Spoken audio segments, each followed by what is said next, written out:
Hello, this is Jim Luken. I'm sweaty, I'm dirty, which is absolutely perfect for what we're going to talk about today. Because today we're going to talk about how to compost everything that you use, well, just about everything that you use in your kitchen, turn it into deep, rich, black compost, and then put it on your garden.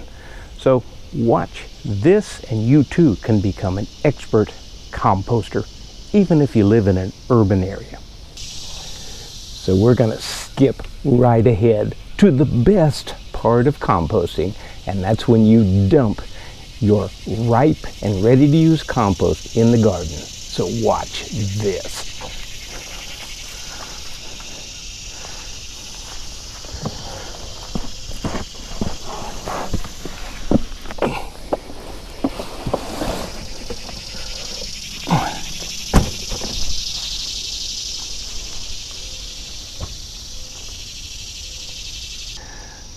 So when I look carefully at my compost, it's amazing how much life there is in this stuff. There's bugs, there's beetles, there's worms, there's all kinds of things that I can't even begin to identify. I think there's a larvae of a fly wiggling around in there.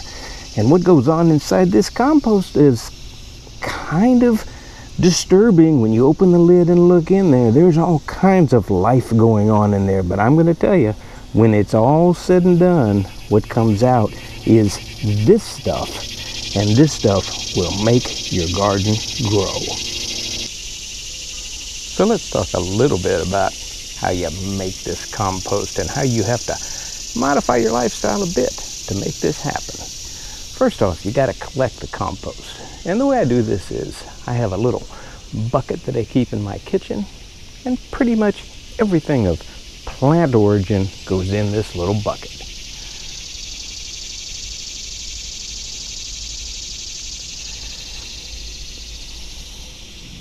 Don't put any meat in there, and mostly everything that is of plant material is okay.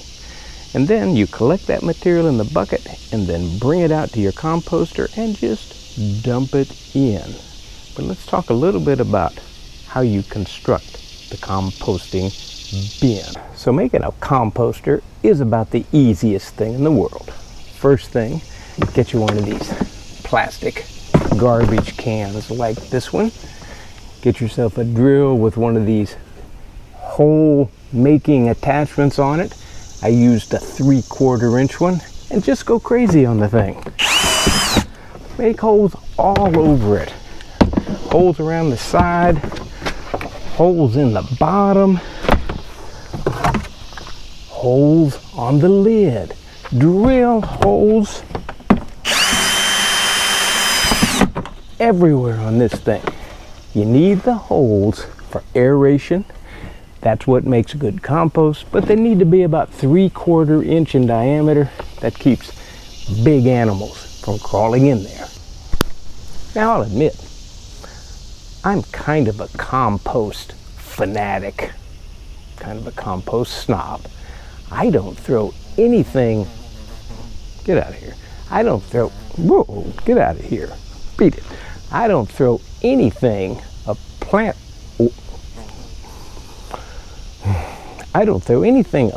origin into the garbage anymore.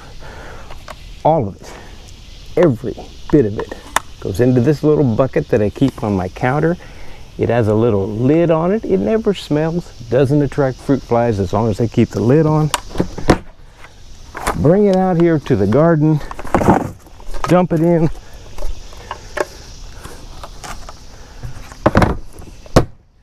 Close it up. I put grass clippings in here. I put anything that's of plant origin into this composter. Now once this compost sits here and kind of bakes in the sun and starts to break down, there's all kinds of liquid in there. There's an added bonus to a composter like this. You'll notice this black sort of stuff oozing out of the bottom. And indeed, under your compost, there'll be this really weird kind of gooey looking black stuff that'll start oozing out of the bottom, that stuff is also rich in nutrients. You could actually put a pan under there to catch it and put that on your garden also. So compost in the bin, but also compost oozing out of the bin. Great idea. Now sometimes in urban areas, compost gets a bad rap, and probably for good reason. If you have compost piles or heaps out in the open, it can attract rats, it can attract raccoons, it can attract all kinds of animals, and that's not a good thing. So that's why I like this thing here. It's enclosed. Animals can't get to it. I've not had a single problem with animals trying to get into this compost bin. So this completely sealed compost bin is, I think, the way to go in urban areas, particularly where you got a lot of critters running around. So as I said before, I'm kind of a compost fanatic. I don't put any artificial fertilizers on my vegetables or fruits.